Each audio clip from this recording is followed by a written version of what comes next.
Odette, a beautiful blonde-haired girl in an emerald green gown and silver tiara, rode alongside Princess White, just as stunning, with bronze hair and a flowing blue gown. With them was Oge, known simply as Princess Oge. As they journeyed together, Oge's questions stirred confusion between the two princesses. "Do you really not remember a thing?" Princess Odette asked in surprise. "The last thing I remember, I was reading a story titled The Quest, and then, here I am," Oge replied, hoping the others might share in her confusion. "Perhaps you both experienced the same?" But that wasn't the case. "All I remember is that we were chosen, the three gifted princesses, according to the prophecy, to return the crown of hearts to the central palace of the United Kingdoms, so that our lands may prosper again," Princess White explained calmly. "Still curious?" Oge asked. "And this crown of hearts, what exactly does it look like?" A long silence followed. The girls thought deeply. Finally, Princess Odette broke it. "Should be like a crown with a heart-shaped diamond. Maybe?" "I think so too," Princess White added. "The map will lead us there." But Oge frowned, recalling the chilling warning from a mysterious figure they had encountered earlier in the forest. "Crown you seek is not what it seems." The creature's words echoed in her mind. "Remember what the creature in the woods said?" Oge reminded them. "Maybe the crown isn't what we think. It could be a simple tiara without diamonds or just a plain head ring." The girls paused. Then they slowly nodded in agreement. They would follow the creature's words. The forest seemed endless. The deeper they went, the darker it grew. Hours passed and they could barely see one another. Eventually, they decided to rest for the night and continue at dawn. The next morning, as the journey resumed, Oge swam in her thoughts. "My family must be searching for me. I want to go back. But how? Perhaps the story must end before I can return." They rode in silence for a while, until a piercing scream shattered the quiet. "Princess White!" Oge and Odette cried out as they turned to see her, just a few feet behind, trapped in a heavy cage that had fallen from above, clearly a trap set by wild beings. "Please get me out of here," Princess White cried. Oge and Odette dismounted quickly and tried to lift the cage, but it was far too heavy. Suddenly, the sound of rattling leaves grew louder and the two girls hid. From the shadows emerged a towering humanoid beast with horns and a rough animal skin cloth around its waist. With one swift motion, it lifted the cage and hoisted both Princess White and her horse onto its broad shoulders before lumbering back the way it came.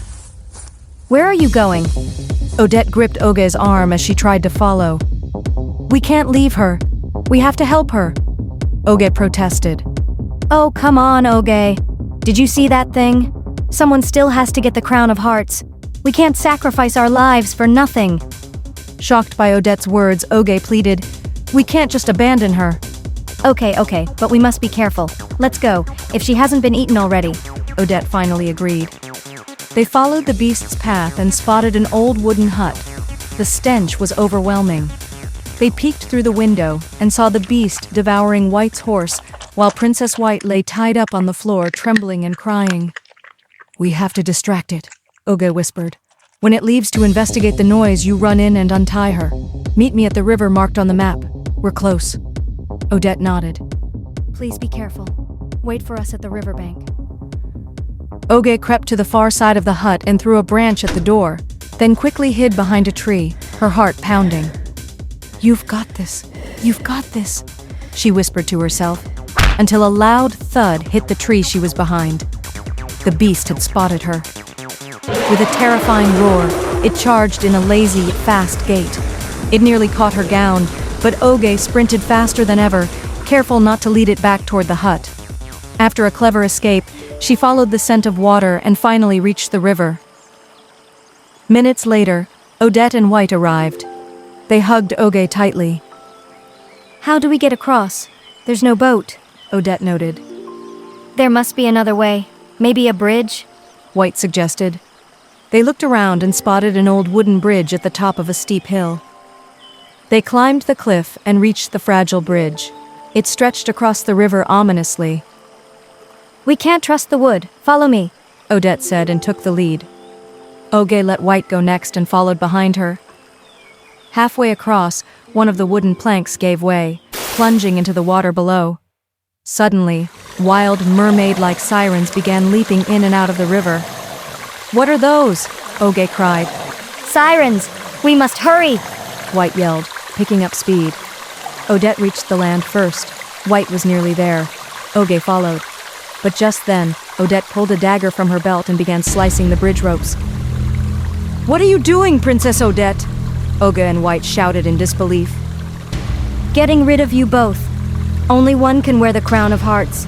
No problem if I'm the only one who returns, she replied coldly.